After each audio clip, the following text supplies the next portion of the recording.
మారుతున్న కాలానికి తగ్గట్టు ప్రజల అలవాట్లు మారుతున్నాయి. పూర్వకాలంలో బావులు, కాల్వలు, బోరు నీళ్లు తాగి బతికిన వాళ్ళు ఇప్పుడు ప్యూరిఫైడ్ వాటర్ మాత్రమే తాగుతున్నారు. నీటి ఎద్దడి, భూగర్భ జలాల్లో పెరిగిన ఫ్లోరైడ్ స్థాయిలు, కాలుష్యం వంటి సమస్యలతో ప్రజలు సురక్షిత తాగునీటి కోసం వాటర్ ప్లాంట్లపై ఆధారపడుతున్నారు. ఈ నేపథ్యంలో గ్రామం నుంచి పట్టణం వరకు ఆర్ఓ వాటర్ ప్లాంట్లు విస్తృతంగా పెరిగాయి. అయితే ఆ నీటి నాణ్యతపై అనుమానాలు వ్యక్తమవుతున్నాయి.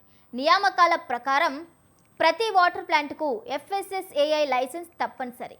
అదేవిధంగా బ్యూరో ఆఫ్ ఇండియన్ స్టాండర్డ్స్ నిర్దేశించిన IS 14543 ప్రమాణాలను పాటించాలి. స్థానిక సంస్థలు, అధికారులు క్రమం తప్పకుండా తనిఖీలు నిర్వహించి లైసెన్స్ లేని ప్లాంట్లపై కఠిన చర్యలు తీసుకోవాల్సిన అవసరం ఉందని అభిప్రాయాలు వ్యక్తమవుతున్నాయి.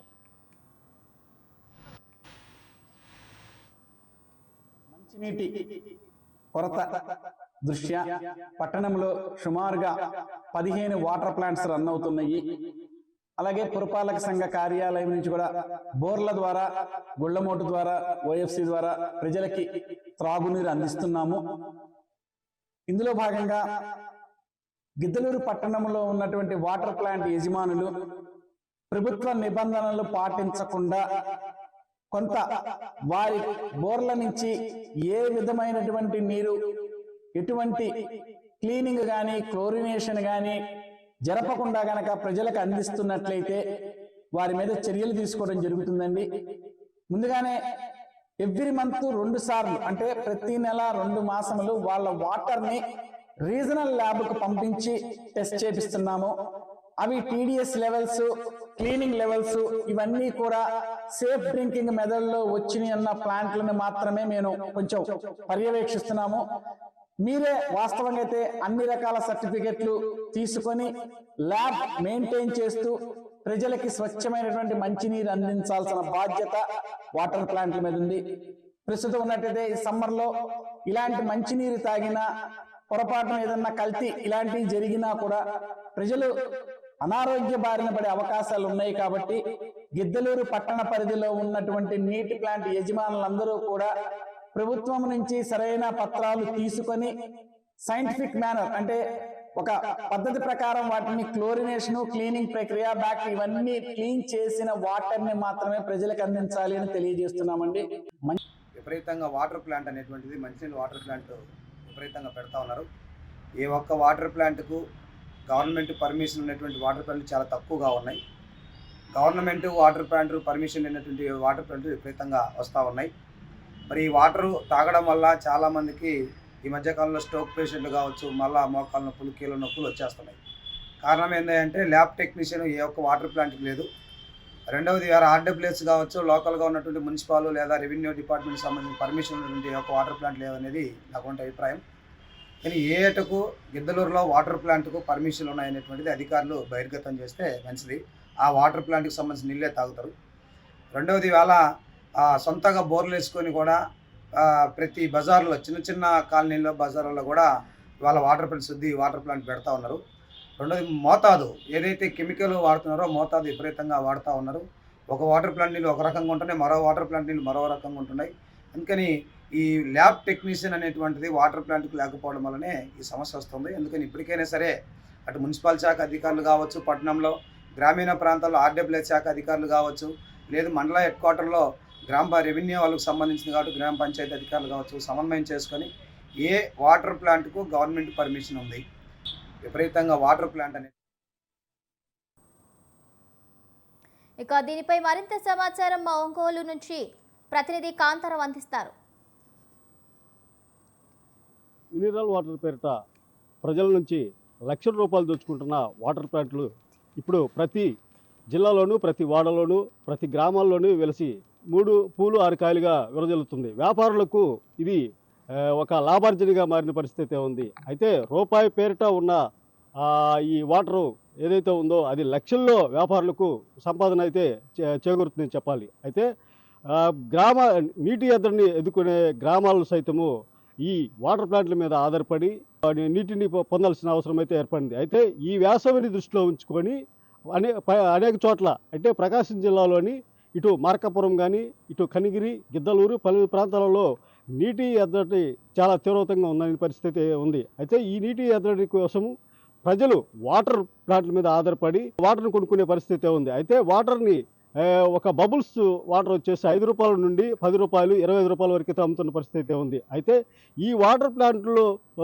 ని నడిపే యాజమాన్యం అయితే ఇటు డొమెస్టిక్ బోర్ బావులు ద్వారా కమర్షియల్‌గా మార్చుకొని వాటర్ ప్లాంట్లు అయితే నడుపుతున్న పరిస్థితే ఉంది. అలాగే ఈ వాటర్ ప్లాంట్లు నడిపిస్తున్న యాజమాన్యం అయితే ఎవరైతే ఉందో ఇలా ప్రభుత్వానికి పన్నులు కొట్టకుండా అలాగే వాళ్ళు ఎలాంటి ప్యూరిఫై పాటించకుండా శుభ్రతా ప్రమాణాలు పాటించకుండా నీటిని సరఫరా చేస్తున్న పరిస్థితి పలు చోట్ల ఉంది. అయితే గ్రామాల్లో వీధి వీధికి అలాగే ప్రతి చోట ఈ వాటర్ ప్లాంట్లు అయితే కోకొల్లలుగా ఉన్నాయని చెప్పుకోవచ్చు.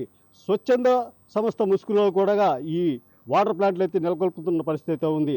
అయితే ఈ వాటర్ ప్లాంట్లు నెలకొల్పి ఇటు ప్రభుత్వానికి పన్నులు ఎగేస్తున్న పరిస్థితి ఉంది. అలాగే డొమెస్టిక్ కరెంటుని కమర్షియల్గా వాడుకోవటం, అలాగే డొమెస్టిక్ బోరులను కూడా ఇటు కమర్షియల్గా వాడుకొని వ్యాపారాలు చేస్తున్న పరిస్థితి ఉంది. అలాగే ఈ వ్యాపారాలకు సంబంధించి ఇటు వాటర్ బబుల్స్ని ఎట్లయితే ఉందో ఆటోల ద్వారా ప్రతి గల్లీకి తరలిచ్చి అమ్ముతూ సొమ్ము చేసుకున్న పరిస్థితి ఉంది. అయితే ఈ వాటర్ ప్లాంట్లో బబుల్స్ని సైతం శుభ్రపరచకుండా అలాగే పాచిపట్టిపోయి రకరకాలుగా మలినాలతో కూడిన వాటర్ని కూడా వీళ్ళు ప్రజలకు అందిస్తూ సొమ్ము చేసుకున్న పరిస్థితి ఉంది. అలాగే రూ. 5 కాయిన్స్తో కొన్ని చోట్ల బబుల్స్ ప్లాంట్లు అయితే ఏర్పాటు చేసిన పరిస్థితి ఉంది. అయితే రూ. 5 కాయిన్ వేసిన వెంటనే 20 లీటర్ల బబుల్స్ వాటర్ అయితే వస్తుంది. అలాగే ఆ వాటర్ని నిల్వ చేసి ఈ కాయిన్స్ వేసినప్పుడు ఆ వాటర్ రావడం ద్వారా నిల్వ ఉన్న వాటర్ అయితే ఏదైతే ఉందో కొన్ని రోజులు అలాగే ఉండటం వల్ల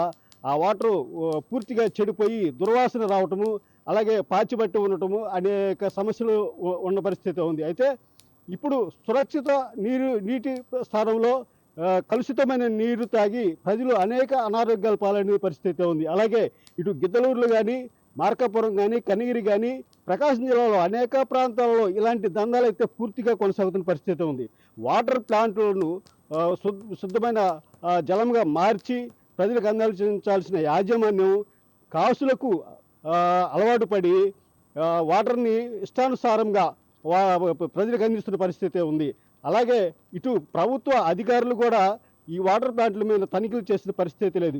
ఇటు ఫుడ్ సేఫ్టీ వాళ్ళైతే కానీ, అలాగే GST సర్టిఫికేట్స్ కానీ ఎలాంటి ప్రమాణాలు అయితే వీళ్ళు ప్రభుత్వం నుంచి పొందిన పరిస్థితి లేదు. ఇటు మున్సిపల్ అధికారులు అయితే కానీ, ఇలా ఫుడ్ సేఫ్టీ అధికారులు అయితే కానీ ఎక్కడ వీటిని తనిఖీలు చేసి వారికి సరైన ప్రమాణాలు పాటించాలని సూచించిన పరిస్థితి కూడా లేదు. అయితే ఈ పుట్టపొడుగుల్లో వెలిసిన ఈ వాటర్ ప్లాంట్లకు ట్యాక్స్ కూడా వాటికి ఉన్న పరిస్థితి లేదు. అయితే ఈ వాటర్ని తాగి ప్రజలు లేనిపోని రోగాలను కొనుక్కొచ్చుకున్న పరిస్థితి ఉంది. అంటే వీటి ద్వారా కలరా, మలేరియా లాంటి పరిస్థితి లేకుండా టైఫాయిడ్ లాంటి విష జ్వరాలు కూడా వచ్చి ప్రజలు ఇబ్బంది పడుతున్న పరిస్థితి ఉంది. అలాగే ఈ సమ్మర్లో ఈ నీటి ఎద్దడిని తట్టుకోవడానికి ప్రజలైతే ఇటు వాటర్ ప్లాంట్ల మీదే ఆధారపడి జీవించాల్సిన పరిస్థితి ఉంది. అనేక చోట్ల చెరువులు ఎండిపోవటము, అలాగే నీటి ఎద్దడి ఏర్పడటము, భూగర్భ జలాలు అడుగంటి ఉండటము, ఈ వాటర్ ప్లాంట్లు యాజమానులకు ఇంకా కాసుల వర్షం కురిపిస్తుందని చెప్పుకోవాలి. వాటర్ ప్లాంట్లను ద్వారా పాత ఆటోలను తయారు చేసుకొని వాటిల్లో లీటర్ల కొద్దీ